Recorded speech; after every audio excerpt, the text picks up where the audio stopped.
Hi friends, welcome to my kitchen. இன்னைக்கு நம்ம வந்து பூண்டு மிளகு சிக்கன் பண்ண போறோம். மசாலா ரொம்ப கம்மியா இருக்கும் ஆனா டேஸ்ட் ரொம்ப நல்லா இருக்கும். இந்த ரெசிபி நீங்களும் ட்ரை பண்ணி பாருங்க.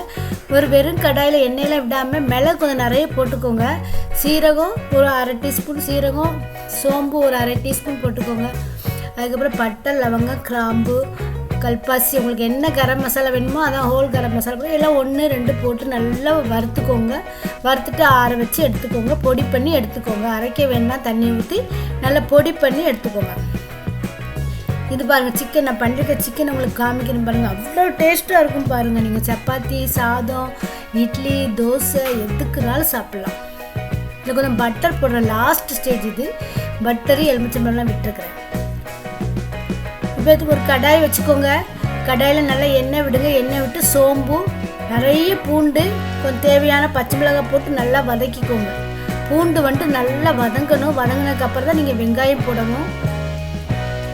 பூண்டு நல்லா வதங்கி வந்ததுக்கப்புறம் வெங்காயம் போடுங்க. வெங்காயம் பச்சை மிளகாய் போடுங்க. வெங்காயம் பச்சை மிளகாய் போடுங்க. உப்பு போட்டுக்கோங்க. அப்போ சீக்கிரம் வெங்காயம் வதங்கும். இப்போ எல்லாமே சேர்ந்து நல்லா வந்து கொஞ்சம் லைட்டாக கலர் சேஞ்ச் பண்ணி வரும் பாருங்கள். லைட்டில் ப்ரௌன் கலரில் வரும்.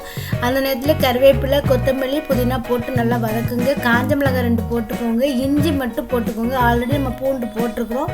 நல்லா வதக்கி விடுங்க. நல்லா வதக்குனதுக்கப்புறம் தான் நம்ம அடுத்த இன்க்ரீடியன்ட் சேர்க்கணும். இப்போ வந்து இதுக்கு தேவையான அளவு மஞ்சத்தூள் போட்டுக்கிறேன் பாருங்கள். 1/2 டீஸ்பூன் மஞ்சத்தூள் போட்டுக்கோங்க. இல்லைன்னா 1 டீஸ்பூன் போட்டுக்கோங்க. நல்லா வதக்கி விடுங்க. இப்போ 1/2 கிலோ சிக்கன் வந்து நான் நல்லா பெரிய பெரிய பீஸாகவே போட்டிருக்கேன். சின்ன பீஸ்னால் உங்களுக்கு கரெக்டாக தெரியாதனால பெருசாக போட்டுருக்கேன். நீங்கள் மீடியம் பீஸில் போட்டுக்கோங்க. நல்லா கிளறி விட்டுக்கிட்டே இருங்க. மூடிடாதீங்க. மூடாமல் நல்லா எண்ணெயிலே வறுத்துக்கோங்க இந்த சிக்கனை. அதுக்கப்புறம் தேவையான தண்ணி விட்டு அதுக்கப்புறம் நீங்கள் மூடி வச்சு எடுத்துக்கோங்க. மூடி வச்சு சிக்கன் வேகிற வரைக்கும் மூடி வச்சுக்கோங்க. தண்ணி பாதி கொஞ்சம் தண்ணி வற்றினதுக்கப்புறம் நீங்கள் எடுத்துக்கலாம். சிக்கன் நல்லா வெந்துட்டு பாருங்கள்.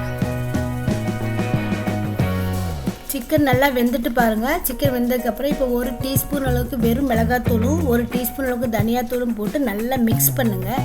நல்லா மிக்ஸ் பண்ணி தண்ணி கொஞ்சம் நல்லா வற்றி வந்ததுக்கப்புறம் நம்ம பொடி பண்ணி வச்சுருக்க மிளகுத்தூள் மசாலாவை போடுங்க. அதையும் போட்டு நல்லா கிளறி விடுங்க. உங்களுக்கு எப்படி வேணுமோ கிரேவி மாதிரி வேணுன்னா நீங்கள் கொஞ்சம் கிரேவியாக எடுத்துக்கோங்க. நல்லா ட்ரையாக வேணால் நீங்கள் ட்ரை பண்ணி எடுத்துக்கோங்க. டேஸ்டியான ரெசிபி தயார். கண்டிப்பாக நீங்களும் ட்ரை பண்ணி பாருங்கள். பாய்.